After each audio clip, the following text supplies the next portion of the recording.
All right. Today is Friday,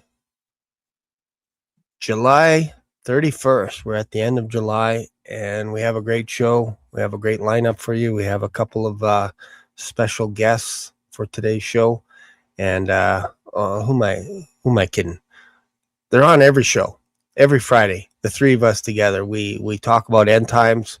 We talk about what's going on in the world, and we give you some updates as to what's going on with Feed My Sheep Today Army. So without any further ado, welcome to Feed My Sheep Today Army.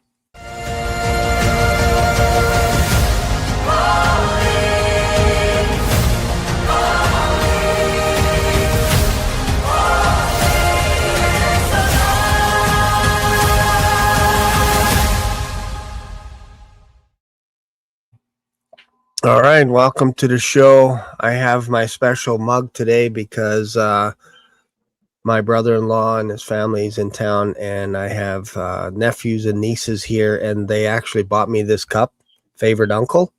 So I have to use it while they're here. And in fact, we're talking about doing a podcast with my two nephews tomorrow sometime, and I've been wanting to get them on my show. They're just young bucks, young stallions, just fresh out of high school, and we're going to talk King James Bible and stuff. And some of the sometimes they're like witnessing to strangers and stuff. They just go out in the street and they start preaching. They're like 18, 19 years old, and I'm like, nice, you guys are busting it. Like, that's awesome. So we're going to try and figure out something. It's just trying to figure out how to set up. Like, maybe it's outside on my deck or something, because I have a couple of wireless mics. It's not easy to do that when you have three people. But I think that'll be fun. I might call it like Generation Z or something like that, right? Because that's who these people are. So it'll be interesting to get their take on AI, the King James Bible, how they perceive the world instead of an old cluck like myself. Oh. I am, how do you say, past the prime? How you guys doing? I'm good. You? Doing good. Yeah. Nice. It's been busy. It's been a busy week. It's been a crazy week. My brain's been all over the place, just trying to keep track. I always feel like I'm missing something right now. Now I still feel like I've been missing something this week, but yeah. It's been nuts this week. We've had storms coming in. We've had projects getting done. My own stuff, my own life has been nuts, and I'm just still trying to get back to everything going. I know I've got a lot to do. There's a lot to do to keep going, and I've got other things I got to do. I'm like, I got my brain splitting. Mm-hmm. Exactly. Yeah, same thing with me too. I'm thinking to myself, okay, we're about ready to head into the Feast of Trumpets fall feast season now. Yeah, that begins tomorrow. Essentially, the whole month of August, all through the month of September, we are in the fall feast season. Plus a high watch season now too, because we're getting really close to the fall feast days, which are the tippity top of watch times for the Rapture Resurrection event. All right. So with that being said, beginning August 1st, all through the month of August, man, we are in that season now.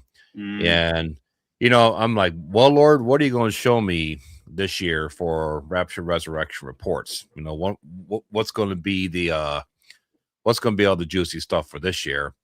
And surprisingly, things are starting to come in now that I'm like, man, I never thought of that before. That is incredible. That's incredible information there, and there. I was like, great, I can start working on this stuff. And usually the Lord, he instructs us to put those reports out during the fall feast or spring feast. All right. And because they're pertinent for that time. And as I move through the month of August into September, more and more and more, it becomes like a waterfall. I can't help it. And I'm like working day and night, pumping these things out, and it's strange. I would like to have them now, but it just quite isn't there yet. I'm getting pieces of the puzzle, everything now, So that's the way it works every year. I'm not going to fight it. All right. So be on the lookout for the Rapture Resurrection reports. But be in mind now, we are starting tomorrow. Pretty much it's within less than 12. What time's it now? 11 o'clock, just past 11 o'clock Central Standard Time. So 13 hours away here, Central Standard Time, before we break into the fall feast season, Feast of Trumpet season. And look, when the body of Christ starts vibrating at its higher level, okay, everything starts buzzing everywhere. Okay. The enemy sees it, and of course the government sees it. And look for massive disclosures happening for as far as alien disclosure. Look for that. That's going to go, especially right around the first week of September, is going to be insane. Because they do that every year now. They've done that for 5 years. Disclosure goes off the charts. They put the craziest stuff out there. Anything to distract you.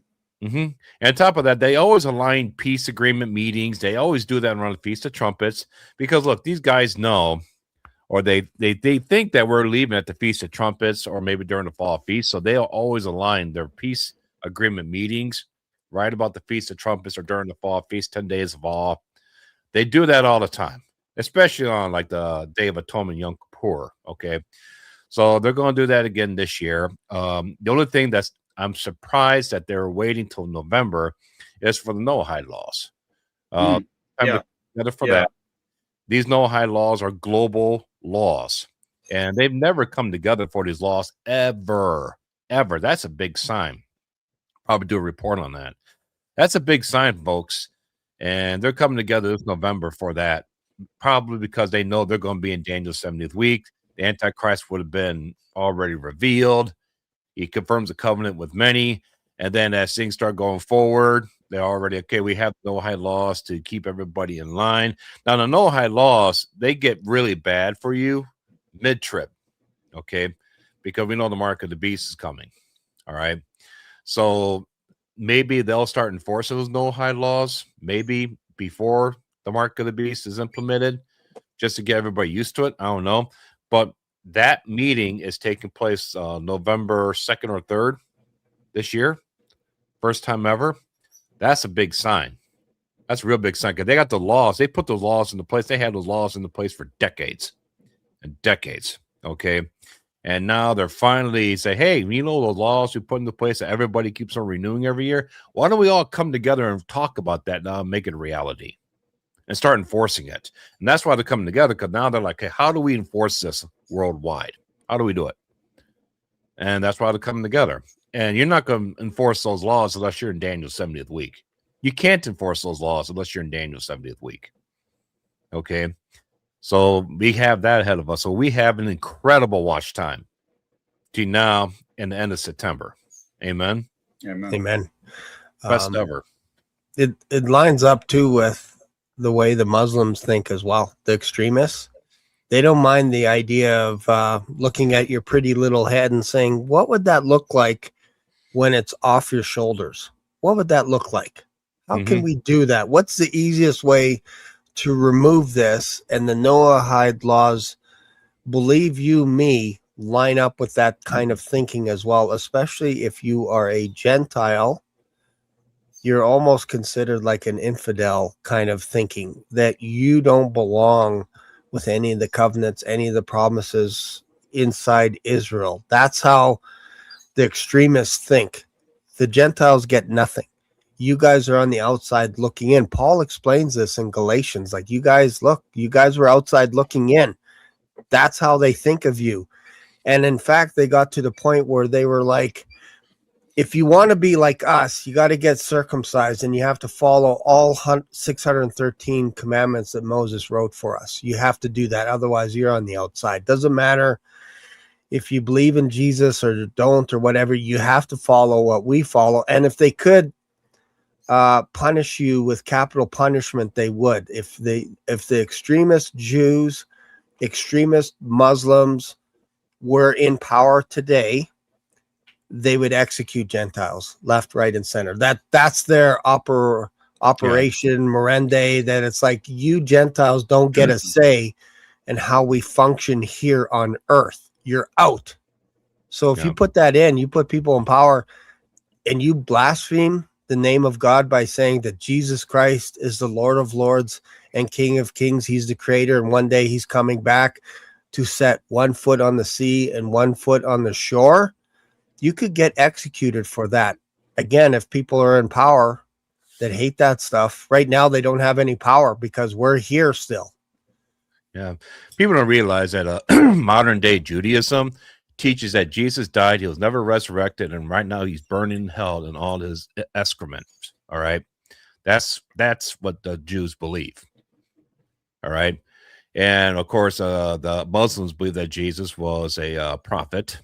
Okay, he's coming back. All right. So they do not like Jesus at all. All right. And then here's the thing: Satan is their ruler. Okay, Satan owns Islam. They're just Islam and modern day Judaism, the synagogue of Satan. They're just factions of Satan's army. Satan's like the president. Then he has control of factions of the army. He has them. He has the Muslims. He has Mormons. Okay, Catholics. He has all these guys. And the thing is, all of them are guilty of one thing. If you don't believe what we believe, cut your head off, kill you. Yeah. Okay. Please show me in the Bible where it tells us believers here in the body of Christ, the church, where we go kill people if they don't play right with us or play right with God's laws and stuff like that. Nowhere ever in history true Christians were ever commanded to do that. No. Okay. These guys are trying to take God's laws and kill people that don't go along with them, try to puff themselves up physically in the physical realm. Okay.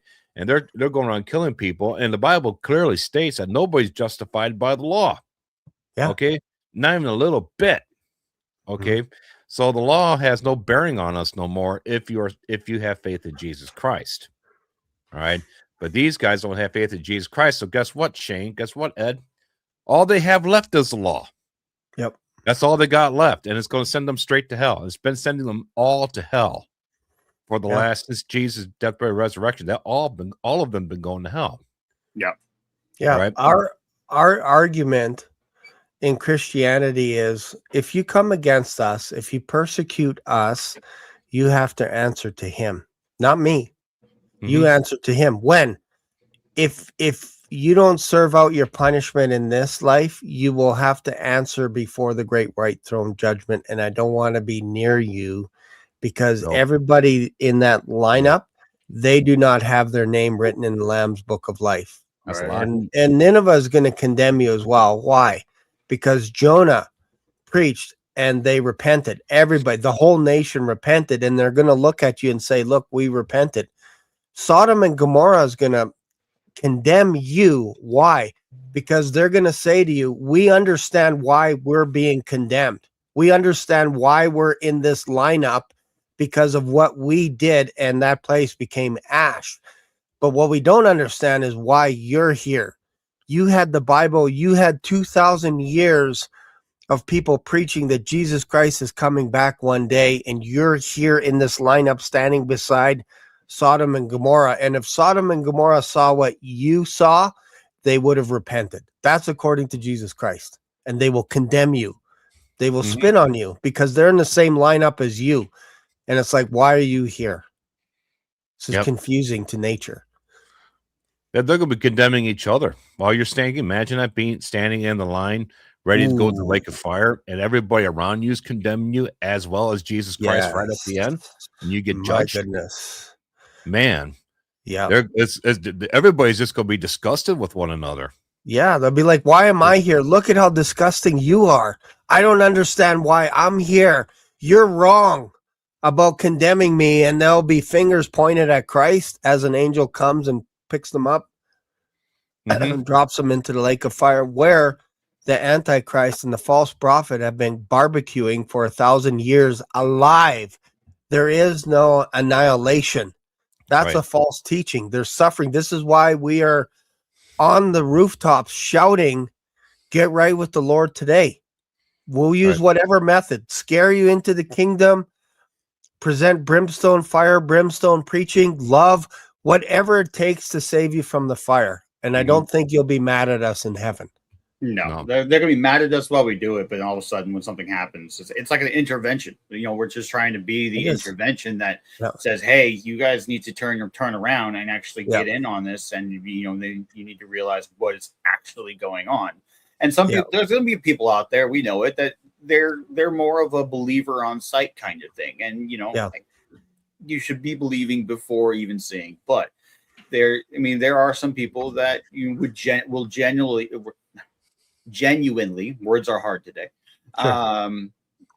flip the script and then go that they never led a bad life. They just never made the full connection because they were just unable to. But then when things happen, they make that connection and bam, there's that is and all that is.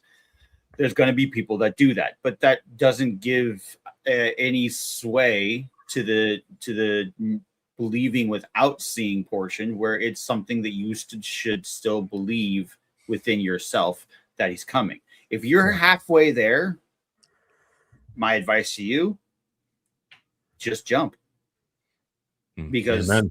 you have to have faith that he catches you. Amen. That's true. And, you know, Muslims out there, I've seen enough testimonies, these near-death experiences, these Muslims, they all go to hell, every single one of them. None of them ever went to heaven, saw Allah, and saw the 72 Virgin. That testimony never, ever, ever happened and never will. You never seen it anywhere. They all go to hell, and they all get pulled out by Jesus, okay? And one guy in particular, going back to the beheadings and stuff like that, the Lord put him into his own kind of personal hell. He had to get beheaded over and over and over and over and over. He had to experience every single person he executed. He had to live that over and over and over and over. He was just petrified when he came back. Okay. And to think that there are Muslims right now that died and went to hell, and they're going through that over and over, and they never get a break. Imagine just getting your head cut off over and over and over and over again for eternity. Yeah, that's just that's a lot more painful down there than it would be here, because down there, at least here, if someone cuts they cut right here, the blood pours out, you're unconscious just like that. Yeah, down there, you're not unconscious. Imagine not being unconscious, and then your head's laying there in pain. You're still imagine your body imagine your body never fully burns, never fully disintegrates. Your nerves are screaming. Your every sensation is in absolute agony. Yeah. And then as you look up, the Savior is walking away. Wow. That's mess. Yeah. The body. Look, I mean, I can handle some pain. You know, when I go handle a tree and it's on my shoulder and it's grinding in, and I'm over here trying to drag broken branches out of my yard or whatnot, or you get your hand smashed, and you're just like, oh God, fine. But that breaks you physically, that breaks you emotionally, that breaks you spiritually. Yeah. There's no end to it. There is no end. I could take a lot of pain too. Like I remember one time getting shot by a puck right in the tender bits. And I was like, I think I was in pain for like 6 minutes or something. I think my great-great-grandchildren screamed out in pain. And I'm like, man, if like I now understand what pregnant women go through for 6 minutes. I now get it. And they get so mad at me because it's like, you have no idea. It's 9 months. You had a little tiny puck to the midsection for 6 minutes, and you're crying like a baby, asking for mercy and somebody to take you to the hospital. We deal with that for 9 months. Yeah. And we gain weight and all kinds of stuff, and we can't sleep at night, and you sleep like a baby and all this stuff, and you're complaining for 6 minutes. Yeah. We have no idea about true suffering. And I think people that mock, my whole point is they mock Jesus Christ, they mock us today, and they say, you guys are crazy for saying that one day Jesus can come back and take the bride of Christ with him, but you have no idea what the suffering is. You think it's the devil in charge of the whole thing, and he's going to be like, you go here, you get to rule this, you get to rule that. And it's like, no, he's barbecuing in darkness. The Antichrist is barbecuing in darkness. So is the false prophet. And so are all those angels that the lake of fire is actually created for, was the angels. You weren't meant to go there. But if you reject Jesus Christ, you will be barbecuing in darkness, in a lake of fire. You think you're going to be able to see. You're isolated for eternity, and you can hear everything. They can't hear you, but you can hear everything, and you'll never die. The worm, it says the worm will never die. Yep. That You're was Rick immortal. Pearson said that. You got your immortality. Congrats. Yeah, Rick Pearson, 5817, said the worm never dies. Your body never dies. In fact, what happens is your body regenerates, and then the pain is fresh again. Then it gets killed off, like all your skin bubbles off, then it regenerates, and then the pain is fresh again. It's not like you get used to it. You don't get used to it. You're regenerate fresh, and the pain is heightened again over and over and over and over again. And for those thinking like, for those I'm sure there's people out there just thinking about this right now. They're like, oh well, eventually you're just going to get used. Nope. Your body does not become hardened from this. This is not a I'm going to be a tough guy and get used to the fight. No. Yeah. That's it. Hell is designed, like the Bible says, for the devil and his angels. That level of torment is designed for some big, powerful spiritual beings. And our little bodies ain't gonna work. Yeah, not little human beings. It's like if you wanted to punish a parakeet, all right.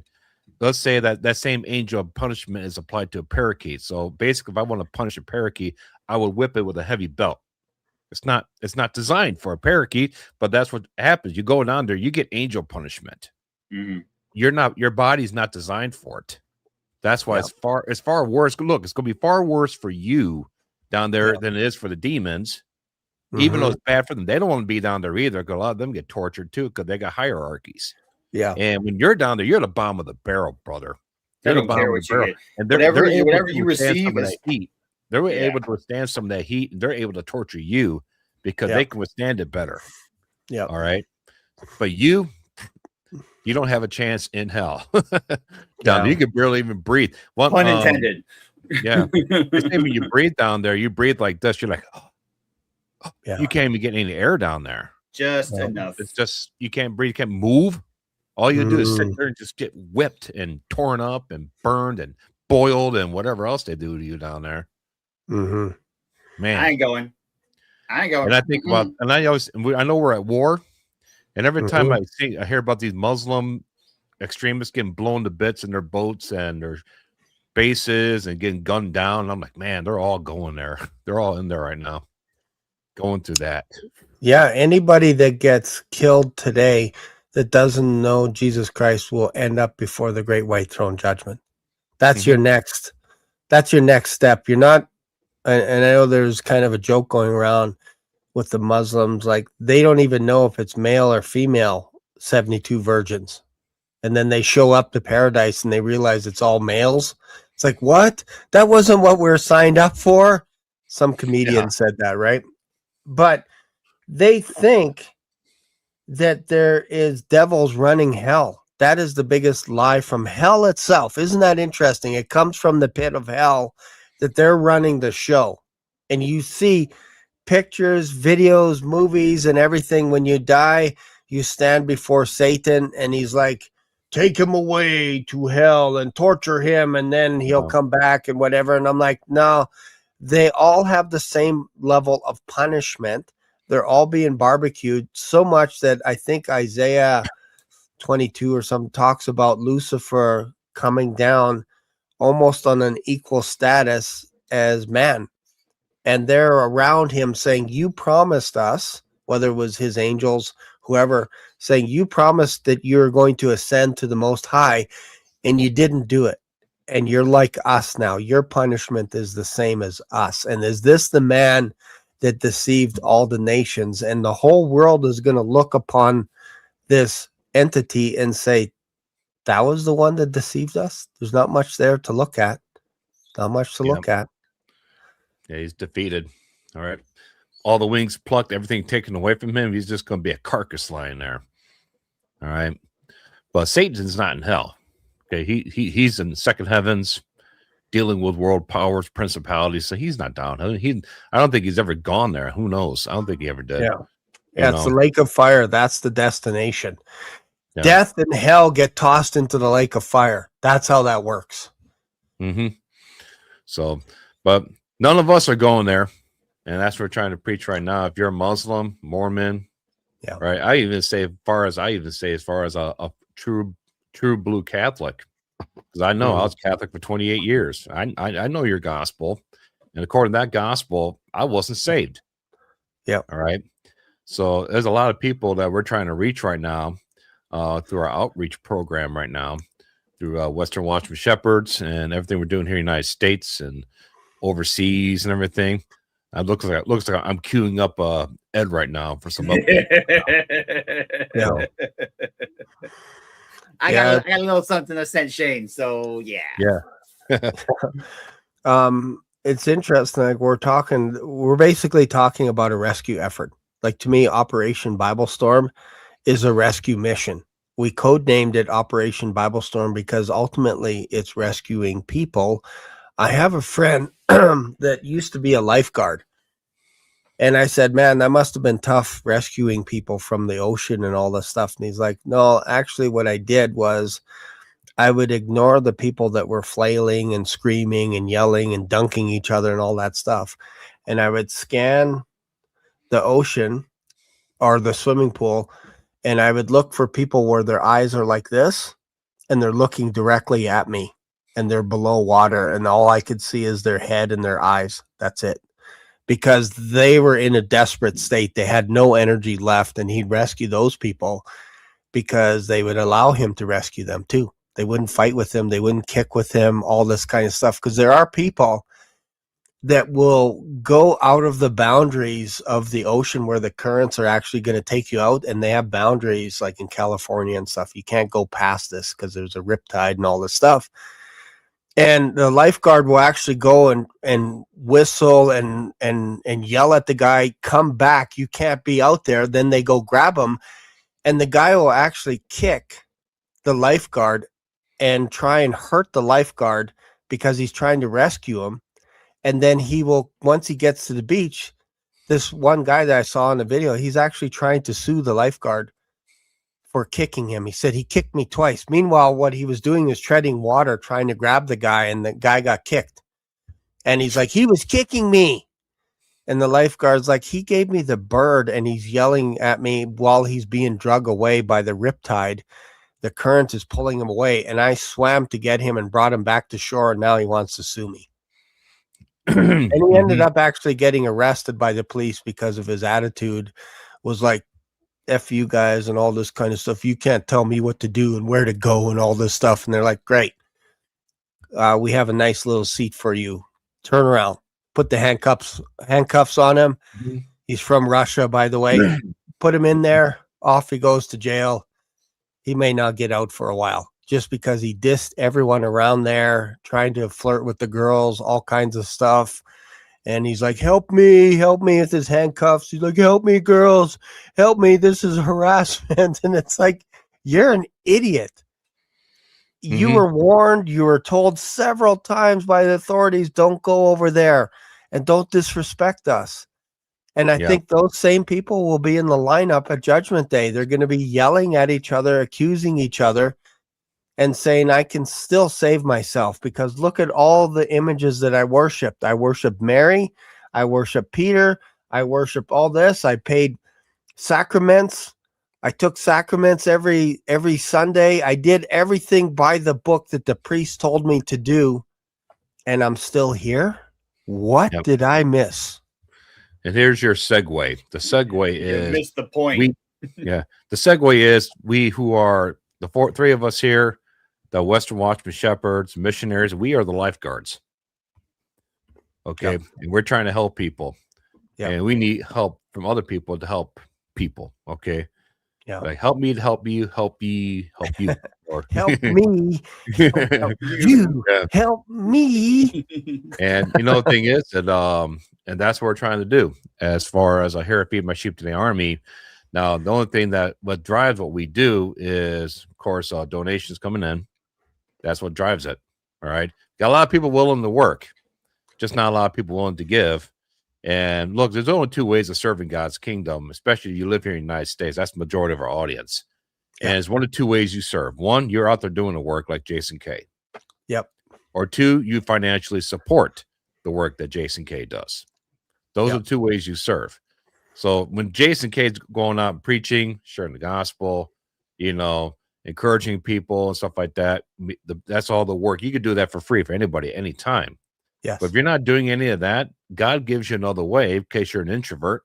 don't have time, okay, he gives you another way, and that is sowing a seed into a ministry that does that work. And according to Apostle Paul in the book of Galatians, is you have the sower, you got the water, okay, and both of them are awarded accordingly. They are one. The sower and the water are one.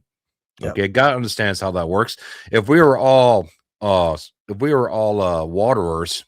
who's going to sow a seed? Somebody has to give money somewhere. Well, we're all workers. We all know how to go out and preach and give out Bibles. Well, somebody has to go out and make some money so we can buy these Bibles. Because the last time I checked, the Bibles don't rain from the skies. I wish they did. Yeah, I Bibles wish don't they rain from the sky. did. Humanitarian relief aid doesn't rain from the sky. Gasoline for the cars. Look, it takes money to do what we do. Okay, and I know that sucks. The good news is we're going somewhere where money doesn't exist. Praise the Lord. But in the meantime, God's given us something temporary, which is money. And of course, all the verses in the Bible, Shane can go into it. The wicked servant that held back all of his money. When the other two servants were out building God's kingdom with the money that God gave them, right? Yeah, So, it's interesting that when Jesus gives parables, the most wicked servant, and this is a mind trip when you think about it, was the one that buried his talents, that buried his skills, buried his finances, buried his resources, because he knew how hard the master was working. And he's like, I know you're a hard master. I know you count every penny, but I felt comfortable enough to bury it in my backyard. Here's what you gave to me. I'm now giving it back to you with all the dirt and crap all over it. Here you go. Thank you. Thanks for nothing. Really. Thanks for nothing. You didn't do anything. You didn't move the needle forward or backward. You buried it in your backyard. And we talked about that. There is something when and I'm writing a book right now, and it's taking me 2 years to write this book. I thought it would take me 5 minutes to write it because it was just downloading, but it's the widow's oil. And I'm writing the book about everything that's happened in my life in the last 4 or 5 years and the amazing things. And the biggest lesson, if I could download it and hand it to people, is if you have a giving spirit, a giving heart, and you give in this direction, more comes in, and now you're kind of a conduit. You're kind of a fluid where more opportunities come in, where people say, hey, I trust you. I trust your reputation. I'm giving you money, resources, and then you pass it along to someone else. More will come, and you'll have enough to take care of yourself while you're just doing this conduit. You're just flowing. It comes in and out. What stops it is when you stop the containers from coming in. What are the containers? I think it's new ideas, new projects, new ways of thinking. When you stop and you say, I've reached the tippity top and there's nothing else for me to do on this planet, and you're just like this, then it stops the flow. Because you're not counting on God to provide. So you have a project over here and you're like, I don't know how that's going to work financially, but it's open for business, whatever the project is. Now you have people that are like, I'm willing to give to that project and help you out because I see your vision, and they help and they jump on board with that. But if you don't have any containers, the widow's oil stopped flowing because her son said, that's all the containers we have. So she had enough to take care of her debt. She had enough to take care of her husband's debt, who is dead, and her son's debt. And she had enough to live off of that for the rest of her life and the rest of her son's life. Second generational wealth because of these containers that Elisha said, go out and get the most useless things that people don't want. And they gave her containers like, man, thank goodness you weren't asking me for anything else. Here's a container that I was just going to throw it in the garbage anyway. You take it. And she used it and took care of everything. And I think the Lord is telling us to be a conduit for his resources coming in. And if you're like this, he can't use you to get money into other people's hands. He can't. It's difficult. You open yourself up for all kinds of stuff like that too, because if you close up that conduit, I totally believe that the Lord if you're a conduit and making things happen, you have certain levels of protection, angelic protection, over you and your life and your family's life, because God's like, I can use this guy. And so basically a car repair that's supposed to happen never happens. A breakdown, a water line that breaks in front of your house, you got to pay for, that never happens. It was supposed to happen. Didn't happen. Okay. You're protected from all these things. Okay. So now we use them. Once you stop giving though, you know, you're like Job. You know, I think Job would be a good idea. Yeah. But when you stop giving and you become unprofitable, like the unprofitable servant, you open yourself up for anything that can happen to you. Now you don't, as the money I should have gave to this ministry to do this, now I got to put that towards a car repair, which is going to bankrupt me, you know, or whatever. You open yourself up for that stuff. You're not protected no more. God can't use you. You're wide open. I could tell you stories of me driving down the highway. And I remember driving a potato chip truck, and I was going down the highway, and all of a sudden the front engine started to go bum, bum, bum, bum, bum, bum, bum, bum, like this. And I'm like, what the heck is wrong with this truck? It was like a 5-ton truck, dual wheelies, all this stuff. And then all of a sudden it went, and I was like, oh, it's nice now. And then I saw a dually wheel pass me on the right side. My wheel got sheared right off on the deer foot. And these are like 100-pound tires. And it's going in front of me. And then it jumps over the meridian and is going towards oncoming traffic. And I'm like, if that goes over there, it's going to go through people's windshields and kill everybody. And it hit the other side of the meridian and stopped. So I pulled over. Once I pulled over, the other tires collapsed and I couldn't drive. Went across 4 lanes of traffic to grab the tire. I could barely lift it over the meridian. That's how big these tires were. But I would have crap like that happen all the time. Vehicles breaking down constantly in the middle of nowhere, tires flat. You go to get a tire jack, you go to change it, and because it was so cold, the tire jack would break. I broke 3 tire jacks in a row because I just couldn't get the tire changed. And then once you start, and this was years ago, but once you start focusing in on reading the Bible and spending time, dedicating your time to Him and efforts, all of a sudden it becomes a little bit more effortless. Things aren't breaking down as much. And when they do break down, because you've been dedicated and giving, all of a sudden a resource comes in to help you fix that, or the right person comes at the right time. Hey, what did you say? Your furnace broke down? Oh, I just happened to fix furnaces. I'll take a look at it. Oh, it's just this little thing here. This switch flipped off or whatever. And they solve it. So problem gets solved, and it's not at your dime where you're like, oh, I can't fix anything. It's weird, but it's a blessing. That's the way it works.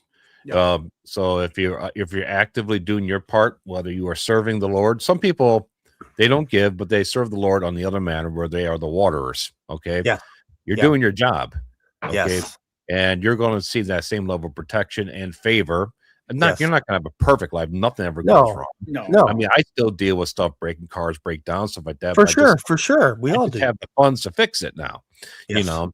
So that's just kind of how it works. So that's what we're saying here. You still get your daily and unfortunately your once in a while problems, but they become less of a catastrophe and more of a, all right, I got to take care of this now. Yeah. Or something you used to feel like it was like, if you just like to imagine 2 different lives, like, you know, use your brain to boom, you know, you and Jesus on this side and you and not Jesus on this side.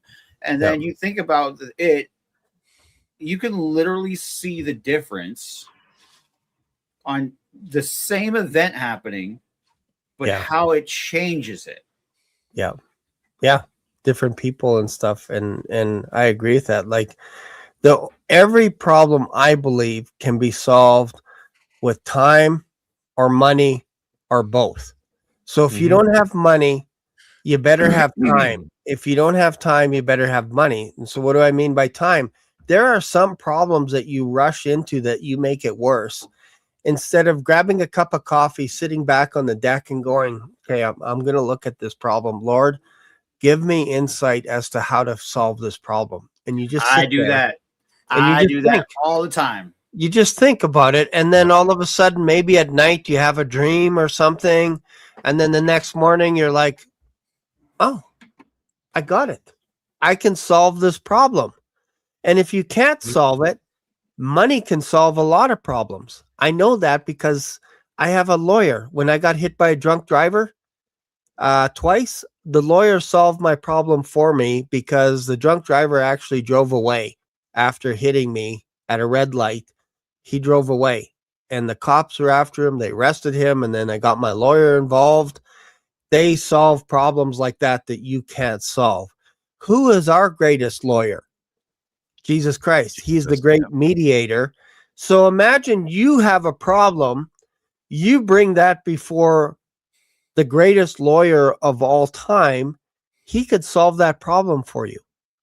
But you got to give yourself a little bit of time to actually spend time in his word, thinking about the problem and saying, Lord, I give this massive problem to you that I cannot solve physically. I give this to you, whatever it is, healing, whatever you want. I'm not talking about name it and claim it stuff. I'm talking about stuff that we have today access to as joint heirs in Christ. Yeah. Jesus said, in this day, you're going to receive 100-fold as well, not only in the next world to come, but today as well. So I believe if you're doing his will every day, he will supply everything that you need to get that job done.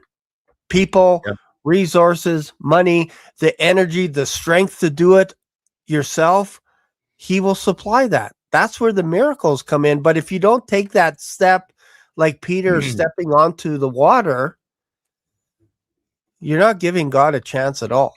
You got to move. Got to be building his kingdom. Look, this is the only time you can build his kingdom. Yeah, right? you can't build it. We're in a very rare time right now. Once you die, go to heaven, you're done. Okay. Yeah. The way we build his kingdom now is the only time in our existence for trillions and into eternity, trillions of years from now, we are in this little time window where we can serve the Lord at this capacity, which impacts those trillions of years. So I don't understand why people don't go all out and in either direction. Okay, all out giving or all out going out and preaching the word. Yeah, those are only 1 or 2 paths. Or just go and pray for people. We talked about this before, that some people are not good at making money. Okay, and just so they have guys like, look, I'm not calling you to make money. You're still gonna have a good life, but I need you to pray. I need you to support this, preach the word, whatever he's calling you to do. That does not involve money. Other people, you're not that great at doing that other stuff, but you're great at making money. So you're called to give money. Okay. And so those are the 2 ways you serve. Okay. Some people like the money part. Some people don't like the money part. Some people like the preaching part. They don't care about money. And I think that's in your heart because God designed you that way to be that person that made a lot of money to donate to those people that are, all they care about is doing the work. They don't know how to create a nickel. They don't know how to do anything like that. Yeah, they know how to preach. I'm the same. I'm kind of in there. I don't, I kind of just, I'm not corporate in that sense. I don't run stocks. I don't do none of that. But I love getting out there and getting the word out to people and talking with people. Jason K, he's got a gift to be able to stand and preach. I can't do that. And I know I can't do that. And so it's not that I don't try. It's just that I just never felt the urge to go that way. Cause God hasn't told me, I want you to stand on that and start talking. Yeah. This is about as close to any form of preaching I'm ever going to get to. That's interesting. So, and for myself, it's business practices, it's infrastructure, it's how things work. Like I see things differently when it comes to business and strategies and all that kind of stuff. That kind of my wheelhouse, maybe because of all the business books and courses that I've taken over years and stuff. I look at stuff And I'm like, I think there's a solution here. I just can't see it right now. I just can't see it right now. And then it pops into my head and okay, there's a solution. And there are some people that are like, they'll look at something and they'll renovate. Let's say they renovate a home or they renovate a vehicle and polish it up and that. And they can flip those suckers all day long and make money from flipping cars and homes. And I'm like, how in the world would you ever have the time and energy to take a car that nobody thinks is worthwhile and you can flip it and make a profit from it? But there are some people that they have like the Midas touch when it comes to business. They look at something and they go, I'm going to buy that business and I'm going to use the same people under different management.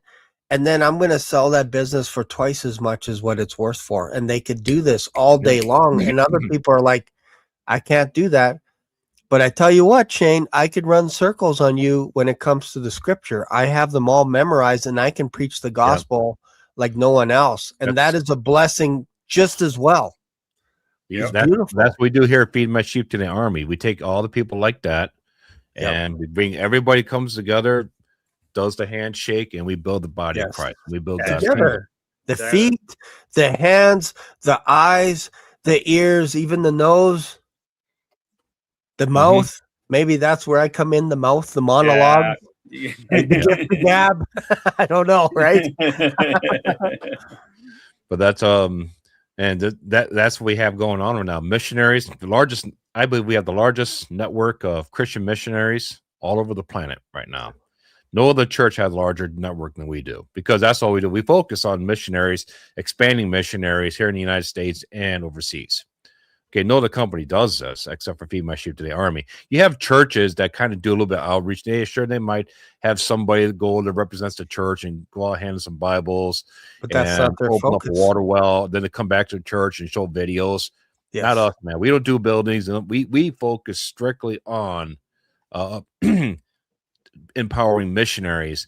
And I've tried to find other networks like this. I can't find them. Okay? No, actually, I did my own little research on that one too.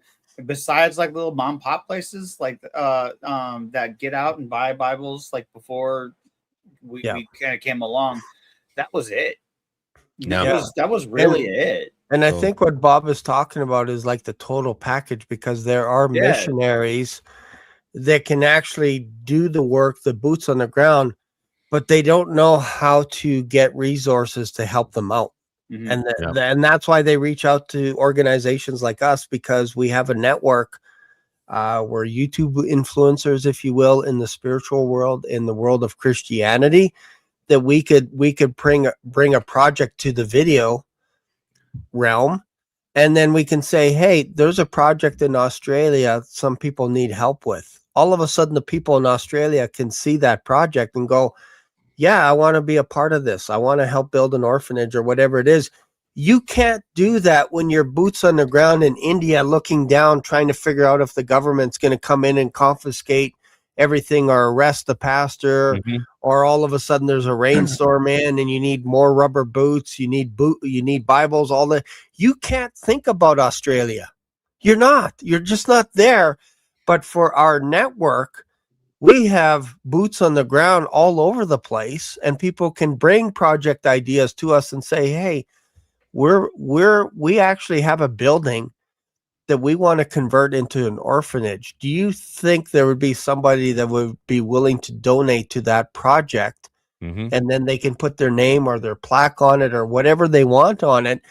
And then they can go and visit it down the road and say, look, we see footage. Look at what all these orphans are being taken care of, and that's what we do. And if you look at Mothers Against Drunk Driving, do you think they're helping orphans in India, in Kenya? No.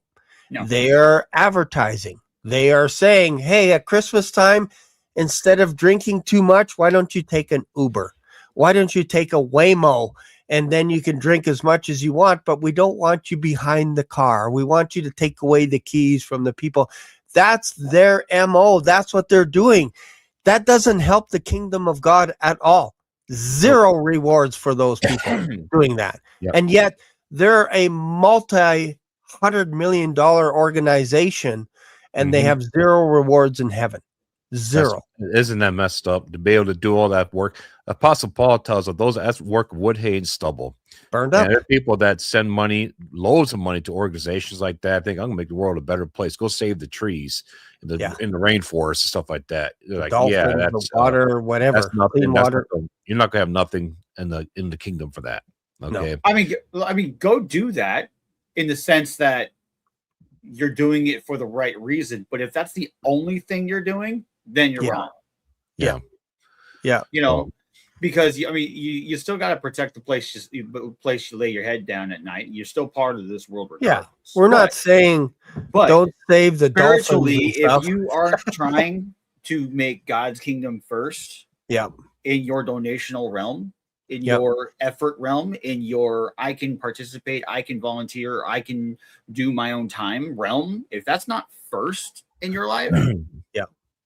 you might want to rethink which path you're walking on. The day of reckoning is coming. It is. All of us at the judgment seat of Christ. All right. Yeah. This of all believers right now.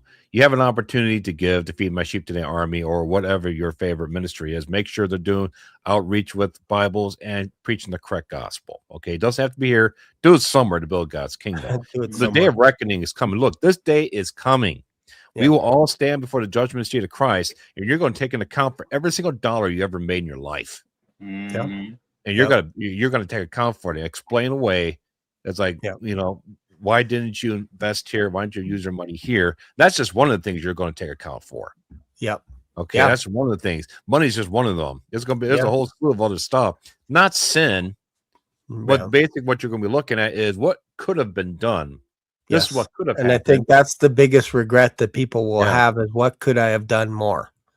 And that day is coming. Look, 150 years from now, are you going to be alive? No. Nope. You have gone before the judgment seat of Christ. It's coming. It's coming. Right. So don't hold back. Right. And I know it sounds kind of it sounds like it just sounds like some people don't like organizations that put that out there to look for money. But look, that's how we buy Bibles. So far, Ed, have we found anybody that will print free Bibles for us? No. And we're trying to get to 50,000 Bibles in India. No. I still can't find a single printer company that will give us those Bibles for free. I know. Or trade llamas or something like that. No, they want money. No. And what's happening now with some of these print shops is, let's just say you have a bunch of templates. You have Joy Meyer, you have Joel Osteen, you have all this stuff, and then all of a sudden an order of 1,000 Bibles comes in.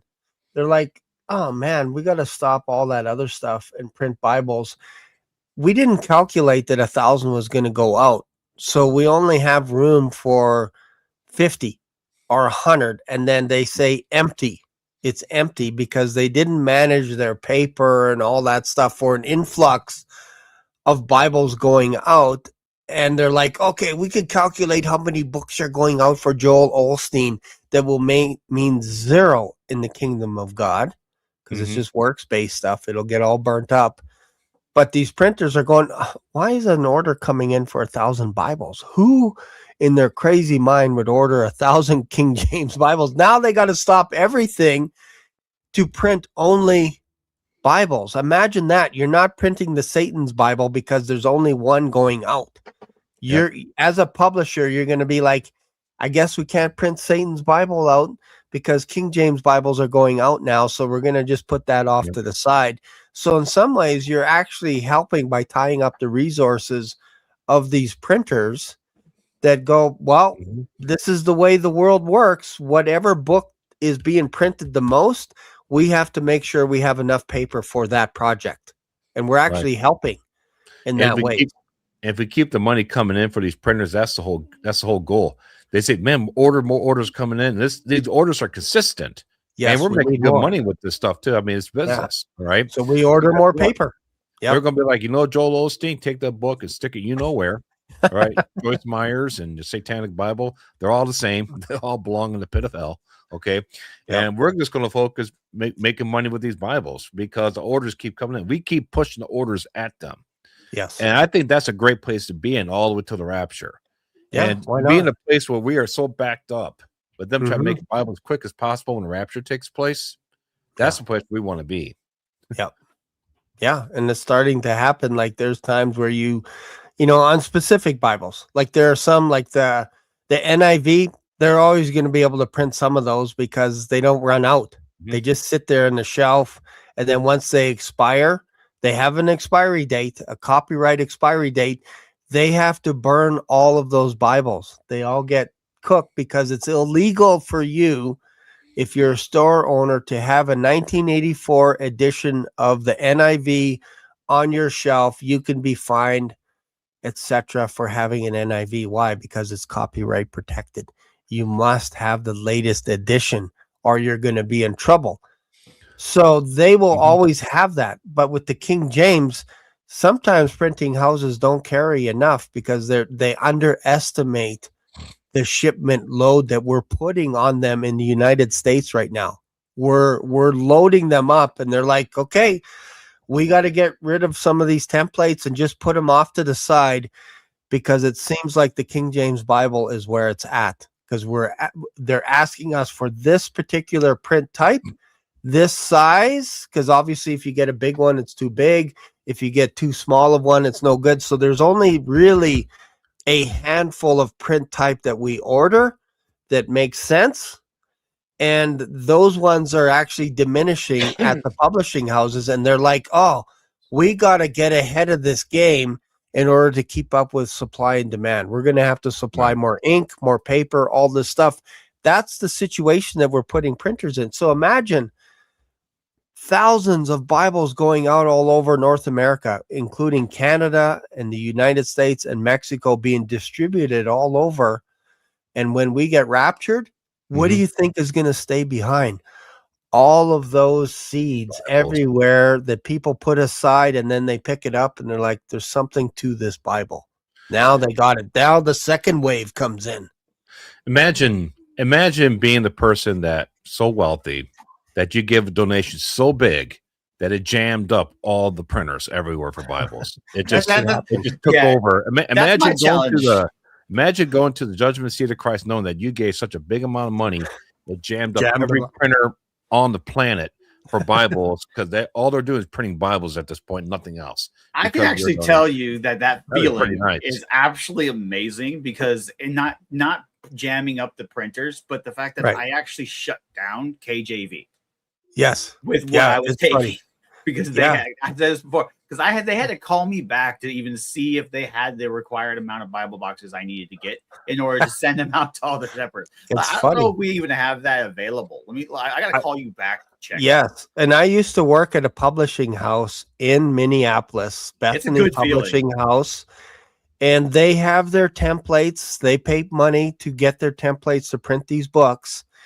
And then you could see the orders coming in. Back then they were faxed and all that stuff, the little printers that are coming in. And it's like, this place needs 100 books. This church needs 20. This place needs 30, whatever. And they would hand it to me and they would say, this is a priority. And they will take the one that has 2 or 3 books and they'll put that aside for now. And they'll make me go up and down the aisles, pulling the order for the big shipments. And they would get sometimes 2 of us, and we go like, okay, here's this. We're out of this. So you put it into the system that they have to overproduce for the next order. Yeah. They need more Bibles on the shelf because it's constantly shipping and it's supply and demand. That's what happens there. So when Ed calls and says, I need this kind of a Bible with a large print or whatever, leather, imitation leather on the outside, whatever. And they're like, I'll call you back. I'll call you back. It's the greatest feeling. And this is Amazon. It's Amazon. It's a great which feeling. Is funny. It's right. Amazing. But I did want to, because I know we talked about a particular ministry and our ministry and what we do. And there was a name, Joel, that was brought up.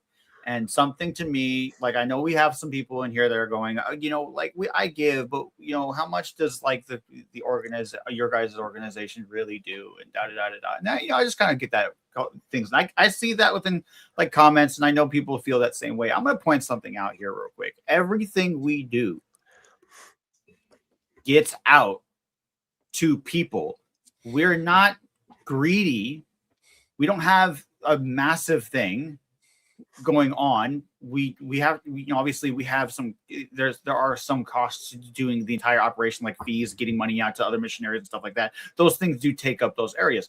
But I just looked up Joel Osteen stuff, and there's not public things to what they create, but according to the church that he's at, 1 to 2% of what they make goes to the ministries. It goes to outreach. Most of it goes into their building fund. Yep. That's a Most big of it. wood hay stubble, like you wouldn't believe. Yeah. And this is what I'm just trying to go with, because Bob said it before, and I'm just like, okay, I want to kind of reiterate on this. You're not for here. Yeah. You're not donating to 4 walls and a roof. No. Nope. You're donating to 4 sides and paper that's being handed out to people. Yeah. You're not paying for somebody's house. You're not paying for somebody's sound speaker systems. You're not paying for the cushy seat that the big guy in the left corner is going to go fart in and listen to somebody else talk. You're paying, you're donating to the works of the kingdom, not the works of a building. Yeah.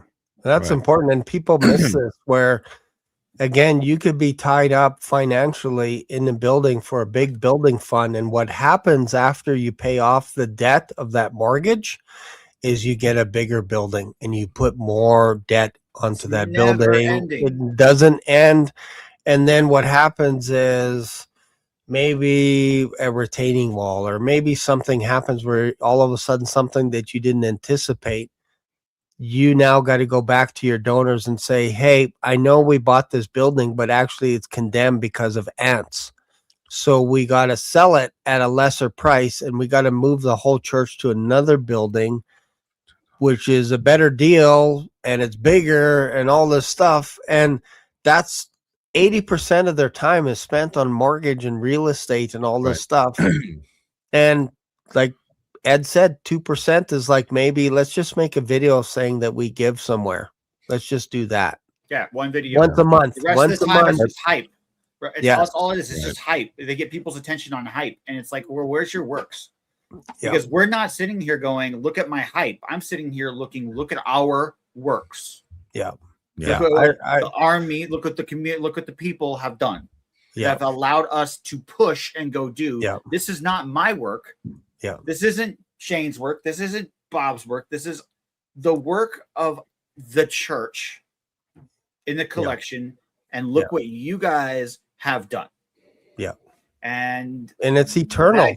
That gives me the big difference. Yeah. That gives me to what I gave to Shane earlier today. Yeah. Like I've seen in churches where when the war, Ukraine versus Russia, first happened, and people, I have friends from Ukraine that came over to Calgary, and they tell me stories about what actually went on. There were churches supporting Ukraine because they heard the word that the orphans are being left neglected.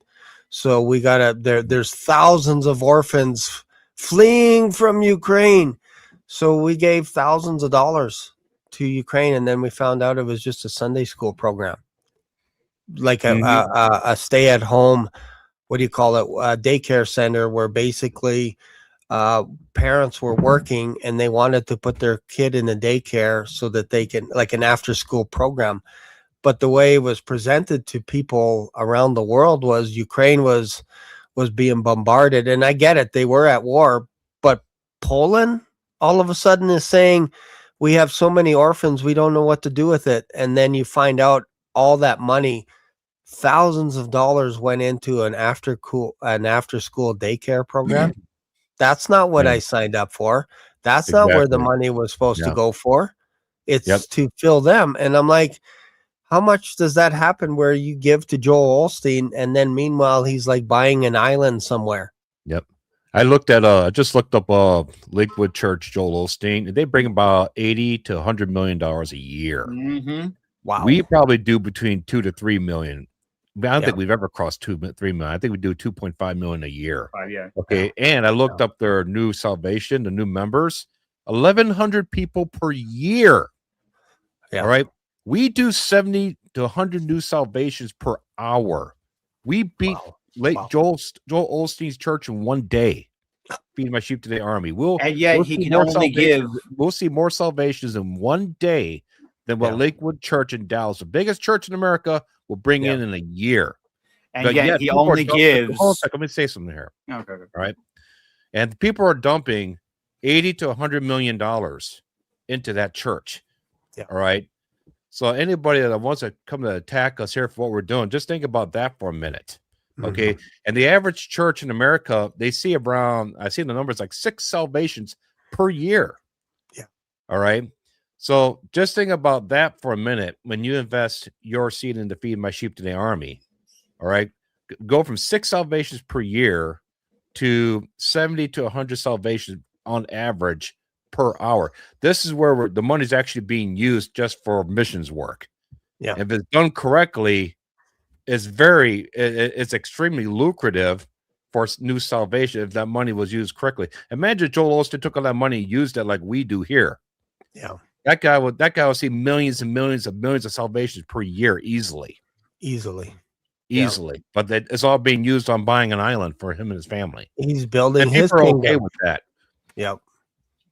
So Yep. No, it's good, man. It's true. Mm-hmm. So go ahead, Ed. Yeah, what you're going to say there? Nope. I would. yeah, so basically our whole point, we're not trying to bash certain ministries, but if they're thinking that they're building their kingdom, that's what we're bashing. No, Because some of these organizations, that's all they're doing, and it is going to burn up as wood, hay, and stubble, and it's just going to be nothing at the end of it. And you're right. People are like, they have no idea all the people that we're helping out with Feed My Sheep Today Army. Like it's spreading, it's working. We get more requests. I get emails every day of people wanting Bibles from India, from Kenya, from South America, like areas that they're like, and I'm like, it's got to be in English. You got to rewrite your email because I don't understand what you're asking. All I hear is Bible, need Bible. And then you see the pictures and you're like, oh, I see what you're trying to say. And then I forwarded it to Ed, and I think there's something here that's not just spam, because we get so many spam of princes in Abu Dhabi going, if you give me your bank account, I will give you $1 million. And I'm like, oh, okay, here's my bank account. Hang on 1 second, Mr. Prince. It's on its way. Like, we have to deal with so much spam every single day. It's hard for us to vet to go who's real, who's not real, because they all want money. They all want money. They say they want Bibles, but when you look them up, they're like, oh, I don't know, because they're not communicating with us on an intellectual level. They're not saying, I need these Bibles for this state or this region in India. Make it crystal clear. And then I pass it on to Ed, and then we can actually have a video chat conference and say, we're going to get Bibles. We're going to find the publisher that publishes Bibles in your region, and we'll get you those Bibles. We'll get them to you. But we deal with that every single day, sometimes late at night, sometimes at midnight. Bob and Ed will get messages from me about things or whatever it is. We're on the clock all the time, because if Jesus Christ comes tomorrow, we don't want to be caught stagnant and not doing anything. We want to be caught doing the things for God. We have a nice little, maybe this is a good time to segue into one of our events. One of our donors gave some money for a specific event, and she asked us, her name is Anna, she asked us if we could name the event something to do with Mark 8, that Jesus had compassion. So when there was a story in the New Testament where Jesus was preaching, maybe a long-winded preacher message, and then all of a sudden they wanted to move on, and the disciples came to Jesus saying, send these people away to town to go eat. And Jesus said, you feed them. I have compassion on these people that if they go away, they may drop. So you feed them. So we believe that's what Jesus is saying to us today is you feed them with what you have, with the resources, the money, the energy, everything that you have. So Ed went out to one of the events that we have that was sponsored. And it's just a short little video. So we're going to segue into the video, watch the video, and then we're going to come back here. Does that sound fair, Ed? Let's do All it. right. And let me know in the audience if there's no sound as well, because we did a test. So this should be good. So Make sure you turn it Stand by. on. yes. Yes, it's still here. So it should be good. Let's do a test. So today we're in Tulsa, Oklahoma, visiting Shepherd Rochelle. Getting ready to hand out Bibles and biblical aid to those around here, spreading the word. So let's go. Free fall in the moment, all our scars are open. In the light, in the light, high tide in the city. Feel it when you're near me. We're alive, we're alive. When the sky goes dark and you hear the thunder and you're standing up, instead of running for cover, and there's a new dawn coming over the water, saying we're the ones, knowing there's no other. Would you be the last benevolent mouthpiece? Heaven knows we need you now. Would you be the most beautiful consequence of a world that's coming down? Standing up on our own for the things we know. Raise a voice, hear it echo. Raise a voice, hear it echo.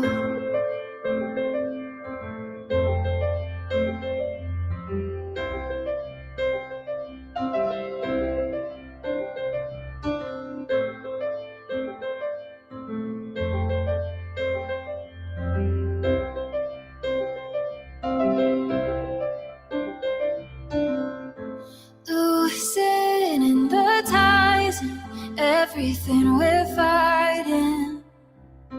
Let it go, letting it all go.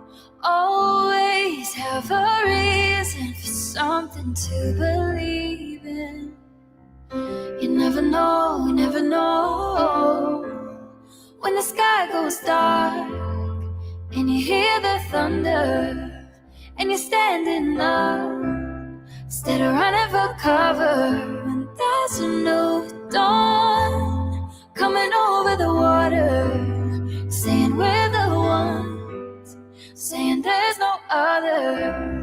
Would you be the last benevolent? All right, so today we were over at Iron Gate and Tulsa Day Center, passing out Bibles, preaching the word, saying prayer. Mostly, a lot of people around here need some help. We're going to move on to highways, bridges, and take the Bibles we have left, go to spots where people can't get from, see where God leads us today.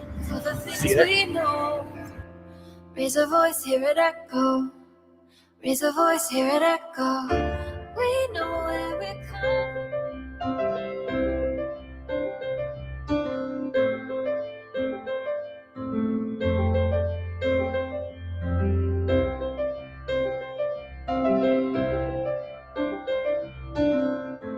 Loosen in the ties and everything we're fighting.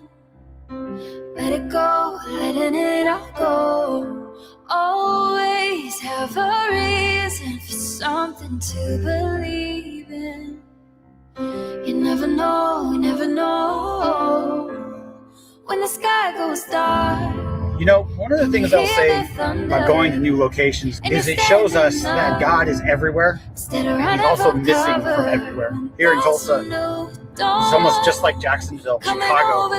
You have locations and sides where busy city streets, corporations are running, and then right on the other side of the streets or a block, there is homeless, suffering, all of which do not have God in them. God tells us to use our talents. It's amazing to see how many people are still left behind, how many people are reaching out.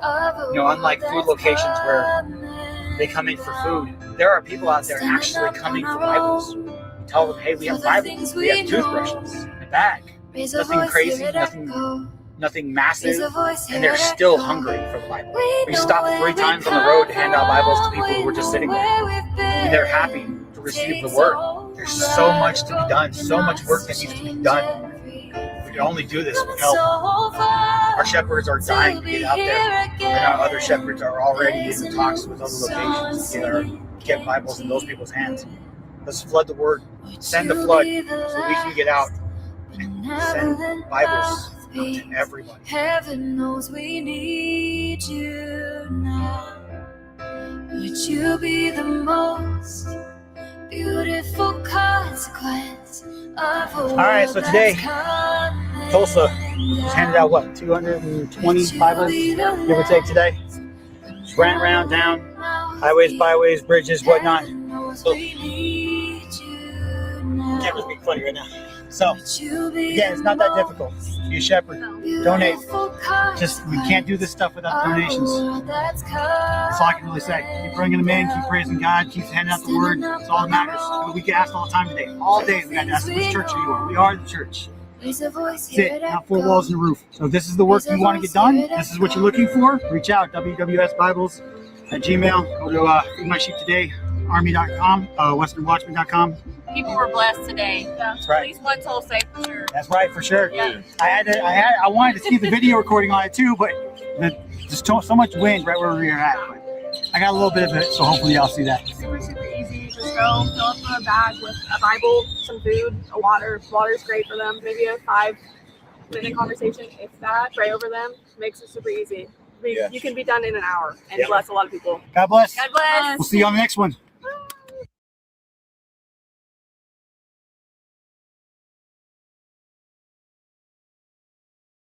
That was good. Thank you for doing that, man. Wow.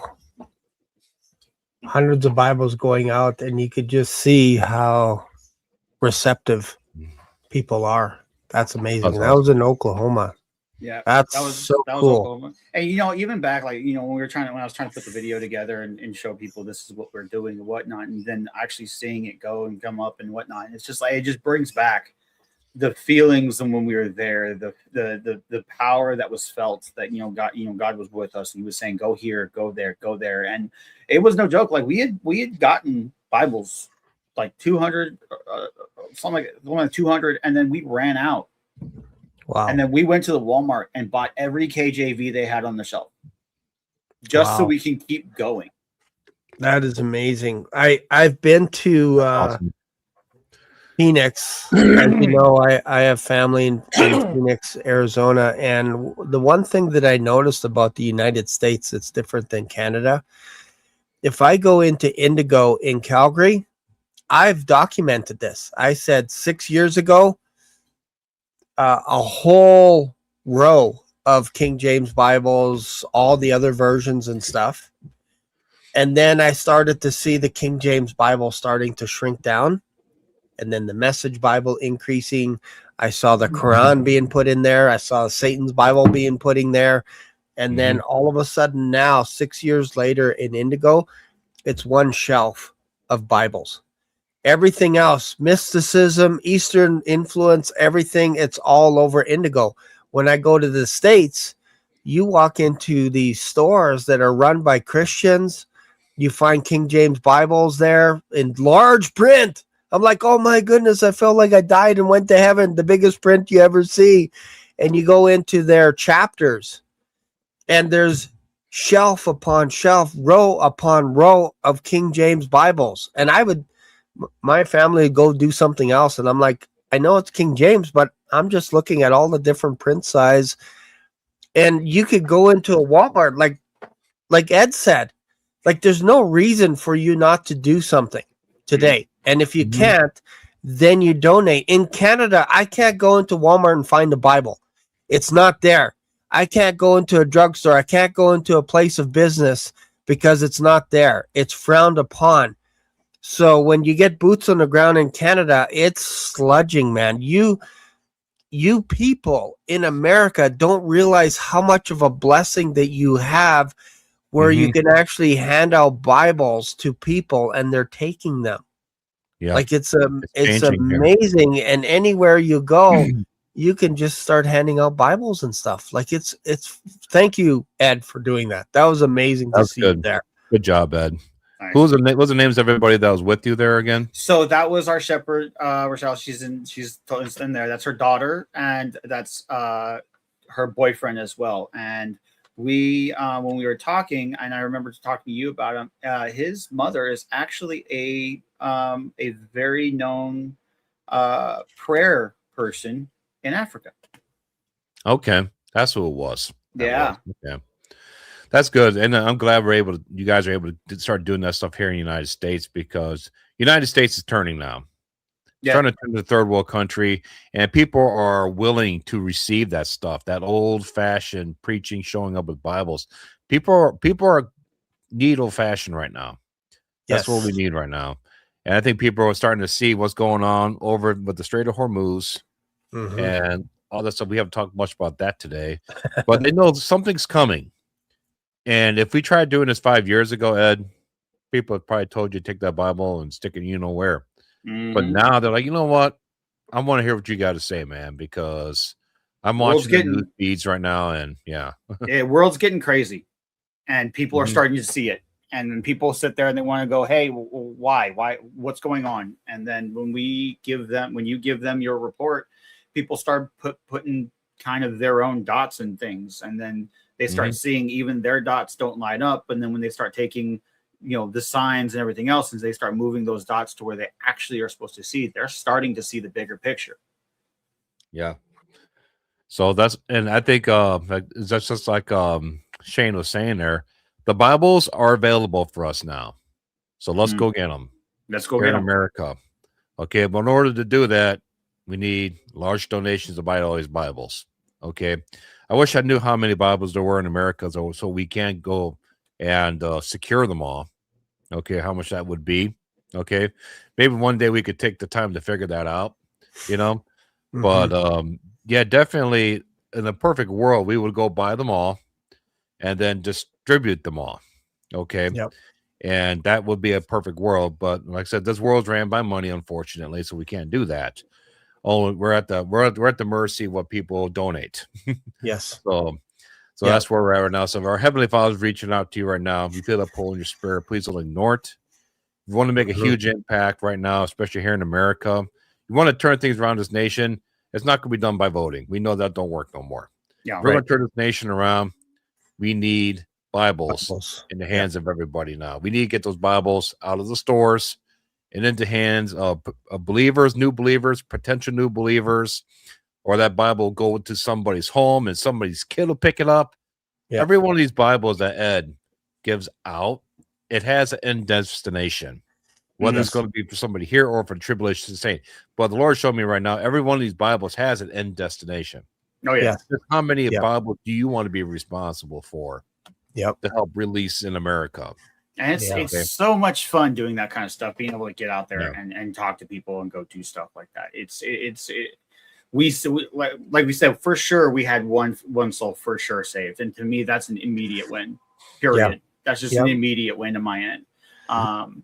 We wanted to reach out as much as I can. So like I said at the end of the video, if that's the work you want to keep going, if that's the work you want to see get done, because remember, we are the church. It's not four walls and a roof. And if your donations come in, this is the actual work that's getting done. Yep. Yeah, for sure. Not paint on a wall. Yeah. I'm putting a book in people's hands. Yeah, that's it. And it's happening all over the world. What Ed's doing there is what Raj is doing. Raj Karada, Asit. Joseph Gain, Ramaru in India.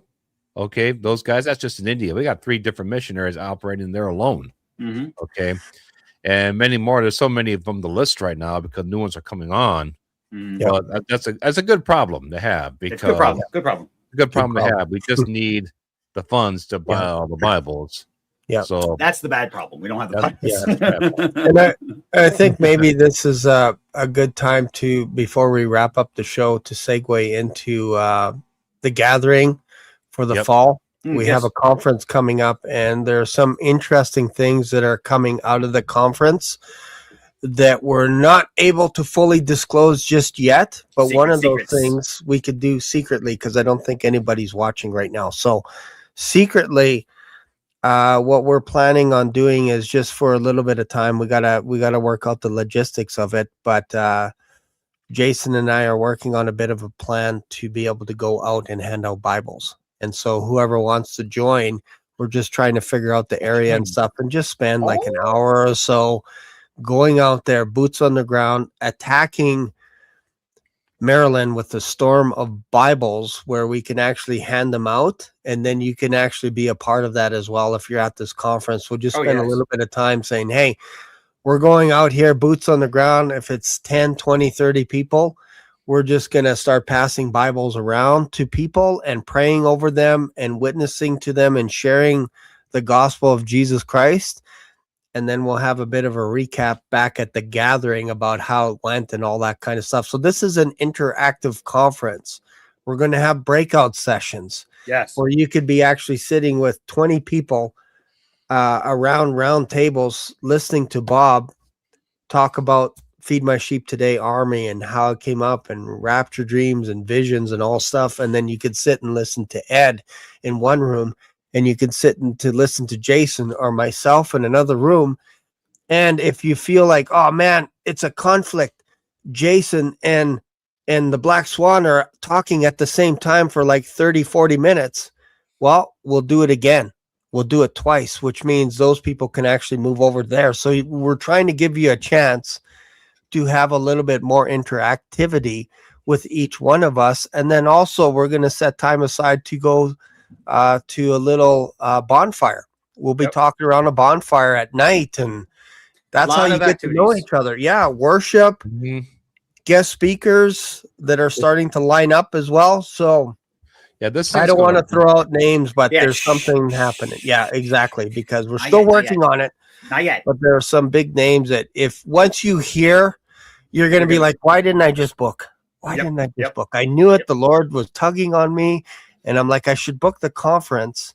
You got to be faithful to it before even seeing it. Yes. So we're just teasing a little bit more about the conference, but we're telling you there's room today. There's room today. We're not trying to scare you and say there's no room. There's room today. But I promise you there will come a time where I will have to say limited seats. Like it's going to be tough to get in. Yeah. And I don't want to be that guy. I don't want to be the heavy guy that has to turn people away.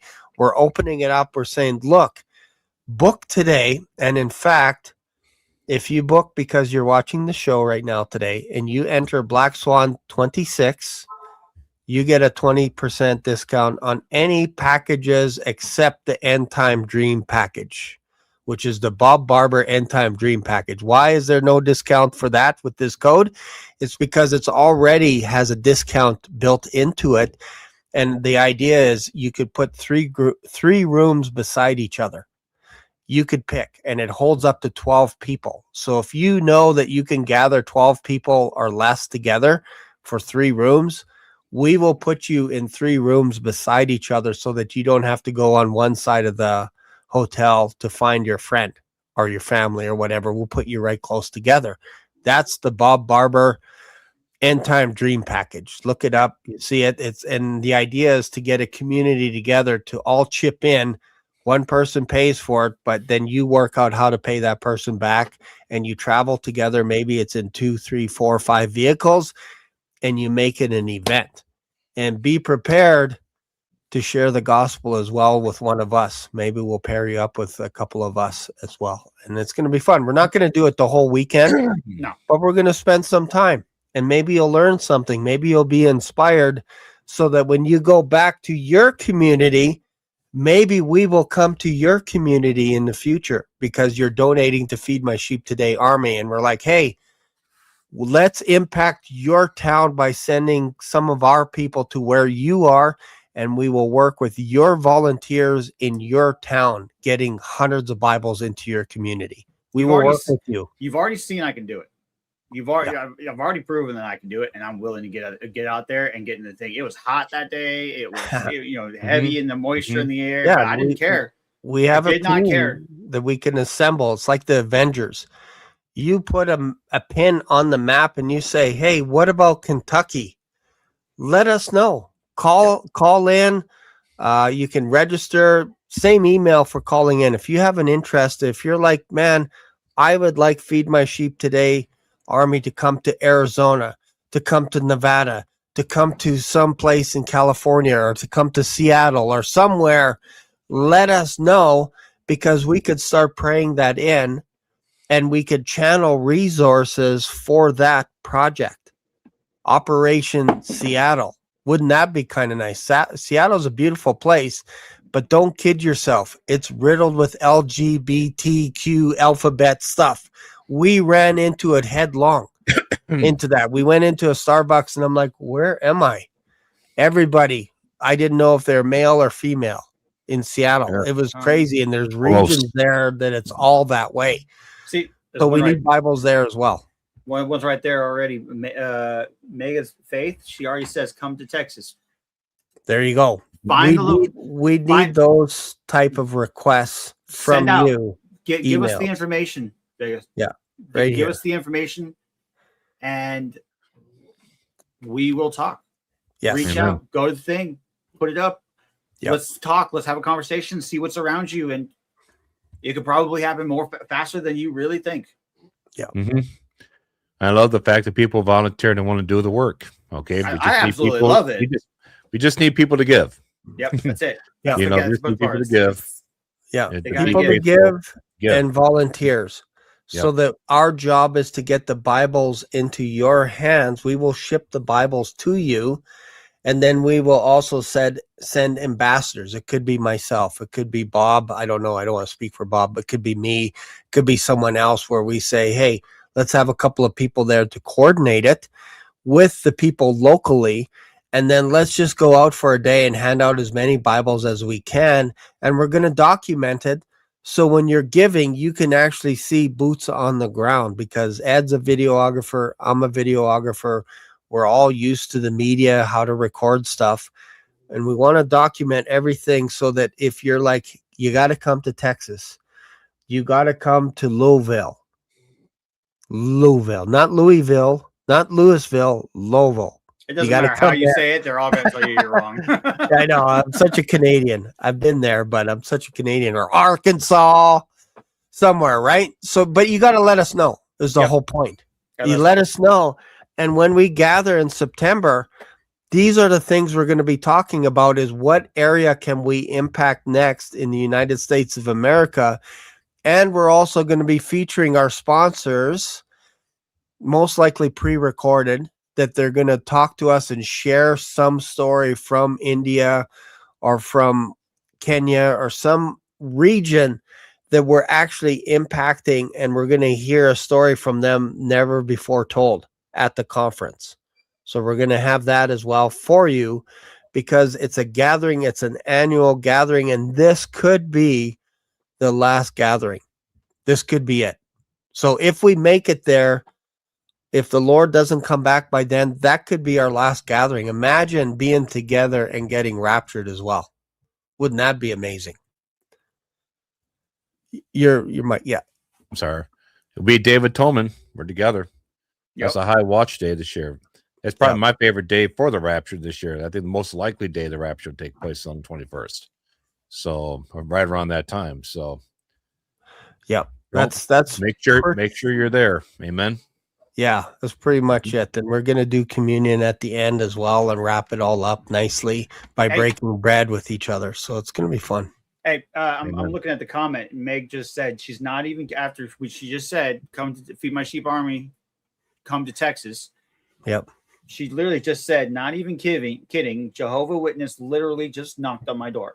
Haha. See, they're working hard, man. Devil's already. He knows. Interesting. He's already at your door trying to pull you away from doing God's work. See, that right there, to me, That actually means confirmation. something. Yes. That means something right there. Just hands down. It's war. Amen. All right. War. A storm could be coming near you soon. A Bible storm could be coming near you at one of your cities, one of your towns, one of your states. You just got to let us know. So thank you guys for being on the show today. Really appreciate you. If you want to stick around in the back, you can. And thank you to the audience for hanging out with us for the last hour and a half. God bless you. Just rewatch the video for all the links. If you want to give, everything that you need to know about Canada and the United States is in the description, depending where you live. So just go in the description. If you want to text 801-801, it's all in there. The gathering information, registration, the code, the cheat codes, all that stuff. It's all in the description. So thank you. God bless you. We'll see you in another video. Bye for now. God bless.